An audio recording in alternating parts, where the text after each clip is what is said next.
हरियाणा का ऐतिहासिक शहर पानीपत, जो दुनिया भर में फैले टेक्सटाइल उद्योग के लिए भी जाना जाता है, जिसकी धरती पर लड़ी गई 3 लड़ाइयों की गवाही तो इतिहास देता ही है। पर क्या आप जानते हैं, पानीपत की चौथी लड़ाई आज भी जारी है और इसे लड़ने वाली योद्धा हैं बहन सविता आर्या। झांसी की रानी को अपना आदर्श मानकर समाज सेवा में लगी सविता आर्या महिलाओं के साथ हो रहे अन्याय, अत्याचार और भेदभाव के खिलाफ जंग लड़ रही है। यही वजह है कि लोग इनकी तुलना कभी मदर टेरेसा से करते हैं, कभी नारी तू नारायणी कहते हैं, तो कभी प्यार से झांसी की रानी का नाम दे देते हैं। अगर सहेगी हर अत्याचार तो कैसे होगा नारी का उद्धार। ये शब्द हैं बहन सविता आर्या के, जिन्होंने 2016 में नारी तू नारायणी उत्थान समिति की स्थापना कर टूटने की कगार पर खड़े न जाने कितने ही घरों को फिर से खुशियों की सौगात दी है। उदास चेहरों को मुस्कान लौटाई, मायूस दिलों को फिर से एक नई उम्मीद दी। कितनी बेटी गंगा माँ की गोदी में सो जाती है, कितनी बेटी रेल पटड़ियों पर लहू हो जाती है, कितनी कुएं में कूद गई, कितनी गिरी मीनारों से, कौन गिनेगा इनकी संख्या रोज रंगे अखबारों से। बहुत सी बेटियां आज भी अपने अस्तित्व की लड़ाई लड़ रही हैं और जब वो मेरे पास आती हैं, जी जान से मैं उनके साथ खड़ी होती हूँ, उनकी लड़ाई लड़ती हूँ।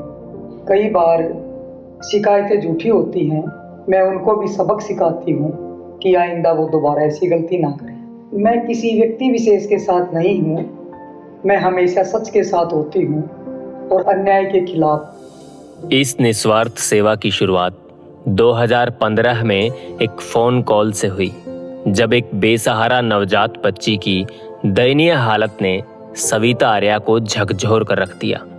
बहन सविता आर्या उस बेजुबान नवजात बच्ची के हकों की आवाज बनी। उस एक पहल कदमी ने इनके जीवन की दिशा ही बदल दी और फिर एक के बाद एक न जाने कितनी ही बेसहारा बच्चियों के हक की लड़ाई सविता आर्या आज भी लड़ रही है। पत्रकार ने मुझे बताया कि एक माँ बच्चे को अपनाने से मना कर रही है और बहन जी आप वो जो उसकी मदद कर सकते हो। मैं सिविल हॉस्पिटल आई, 1 घंटे तक उसको समझाया। बच्ची तुम्हारी है या नहीं है वो बाद का विषय है, पहले एक मानवता के नाते आप इस बच्ची को दूध पिला दो। लेकिन वो नहीं मानी, तो उस बच्ची की लड़ाई हमने 135 दिन लड़ी। 135 दिन के बाद एक दिन मैंने अनशन किया और उसी दिन मैंने एक संकल्प लिया कि मैंने जीना है तो बेटियों के लिए और मरना है तो बेटियों के लिए। फिर मैंने नारी तू नारायणी उत्थान समिति का गठन किया। इसी के साथ नारी तू नारायणी संस्था की संचालक सविता आर्या ने पानीपत में दुर्गा शक्ति ऐप को लेकर अपनी मुहिम चलाई है। बहन सविता आर्या नारी तू नारायणी उत्थान समिति के द्वारा महिलाओं के हक के लिए लड़ने के साथ साथ सामाजिक हित में कार्य कर रहे व्यक्तियों को भी हर वर्ष सम्मानित करती है और साथ ही नशा मुक्ति अभियान, जल बचाओ अभियान, दुर्गा शक्ति ऐप अभियान, संस्कारी बच्चे, सुरक्षित समाज, शिक्षित बेटी, सुरक्षित बेटी, मतदान जागरूकता, पॉलीथीन मुक्त पानीपत जैसे बड़े अभियान भी समय समय पर चलाती रहती हैं। जब मैं अपनी समिति बना रही थी तो मुझे लगा कि क्या नाम दिया जाए। उसी समय मैं हरियाणा की पहली महिला थी जो किसी गौशाला की प्रधान बनी थी। उस समय उसी दिन बच्चे को जन्म देके और गाय स्वर्गलोक चली गई थी। मतलब गाय के बछड़े को मैंने अपने हाथों से दूध पिलाया था और वो जो पोस्ट थी, मतलब मेरा जो फोटो था नारी तू नारायणी नाम देके, वो सोशल मीडिया पे बहुत ज्यादा वायरल हुआ था और वहीं से मुझे ये नाम मिला था कि मैं क्यों ना अपनी समिति का नाम भी नारी तू नारायणी उत्थान समिति रखूं। गरीबों के लिए भी बहन सविता आर्या किसी मसीहा से कम नहीं है। चाहे गरीबों को घर बनवाने में आर्थिक सहायता की बात हो या उन्हें रोजगार मुहैया करवाना हो, सविता आर्या अनेक चुनौतियों का सामना करते हुए उनकी सहायता के लिए हमेशा तैयार रहती हैं। मेरा नाम रेनू है। मैं टूटे मकान में रह रही थी, 3 बच्चे मेरे साथ। तो बरसात में मेरा मकान गिर गया, तो स्वीता दीदी दिवाली पे मेरे को इनाम देने के लिए आई थी। हमारी मजबूरी उनसे देखी नहीं गई, उन्होंने हमारा मकान बनवाया, हमारे घर में लॉकडाउन में हमारी मदद करी है, घर का सारा राशन गिरवाया और आज तक हमारी मदद करती आई है। उनके जरिए आज मैं बने हुए मकान में बैठी हूँ। सारी उम्र उनका एहसान रहेगा मेरे सर पर। मेरा नाम अभी है। आज मैं ई रिक्शा चलाती थी किराए, मेरा कोई सहारा नहीं है। मेरी एक बेटी है, आदमी नहीं है, मेरा कोई भी नहीं है। और दीदी ने मेरे को बुला के मेरा पैर देखा, मुझे 10,000 रुपए दिए, अपनी पैसे से मेट्रो खरीद के मेरे को मेट्रो दी। और मैं तो यही कहती हूँ कि माता रानी तो बहुत ही खुश रखे, मेरी जिंदगी को दे दे।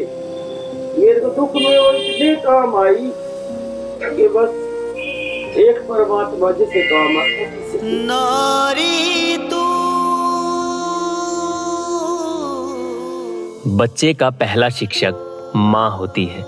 अपनी माँ से विरासत में मिले इन संस्कारों की बदौलत ही बहन सविता आर्या झुग्गी झोपड़ियों में रहने वाले उन बच्चों के लिए किसी फरिश्ते से कम नहीं, जिन्हें हर वर्ष गोद लेकर वो उनकी जिंदगी से कूड़े कचरे के अंधेरे को शिक्षा का दीप जलाकर दूर करती हैं।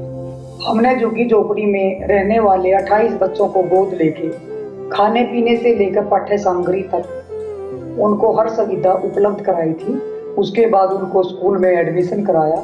जब हम किसी जरूरतमंद की मदद करते हैं, जो सुकून मुझे मिलता है उनको खुशी देके, मुझे लगता है कि मेरा जीवन सार्थक हो रहा है। समाज में आज जो भी कार्य हम कर रहे हैं वो अपने निजी कोष से कर रहे हैं। इसमें हमने सरकार और प्रशासन से कभी कोई मदद नहीं ली।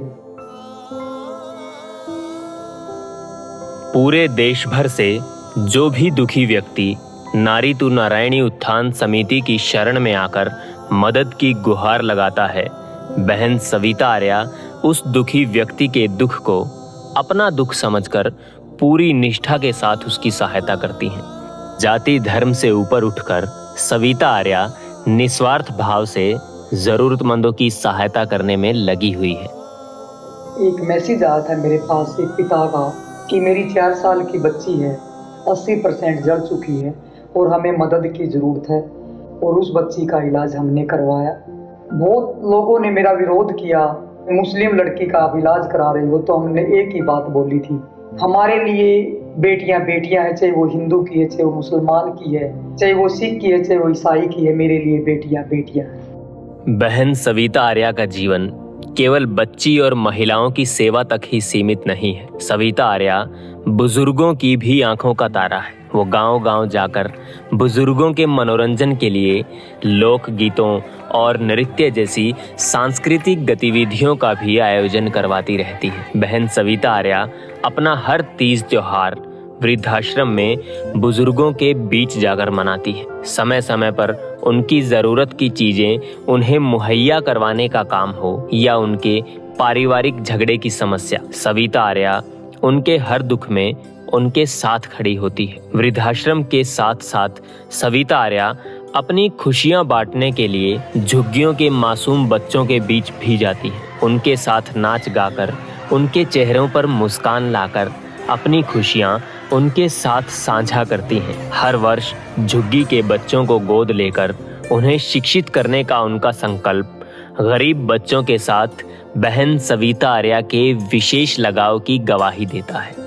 नारी तू नारायणी उत्थान समिति दिन रात जरूरतमंदों की सहायता बिना किसी स्वार्थ के करने में लगी हुई है। चाहे वो कोरोना काल में सैकड़ों लोगों को राशन की मदद हो या महिलाओं को सैनिटरी पैड के प्रति जागरूक करना, नारी तू नारायणी उत्थान समिति हमेशा अपने कदम बढ़ाकर तैयार मिलती है। बेसहारा बेबस लोगों को न्याय दिलाने और महिलाओं के साथ हो रहे अत्याचारों के खिलाफ लड़ने के लिए ही तो बहन सविता आर्या जानी जाती है। जो सपना सविता आर्या जी ने देखा था वो उसे बिना किसी सरकारी सहायता के पूरा करने में लगी हुई है।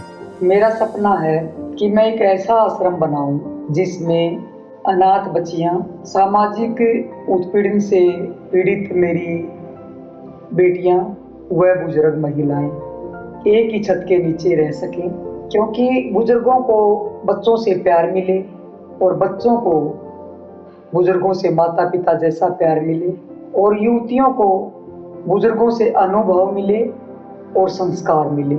अच्छा माहौल उनको मिलेगा तो उनका जीवन भी सफल होगा।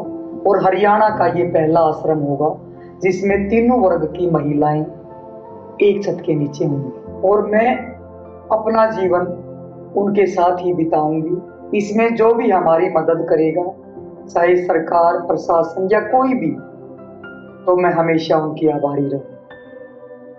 आइए बहन सविता आर्या के सपने को अपना सपना बनाएं। महिलाओं के लिए एक बेहतर समाज के सपने को साकार करके दिखाएं। नारी तू ना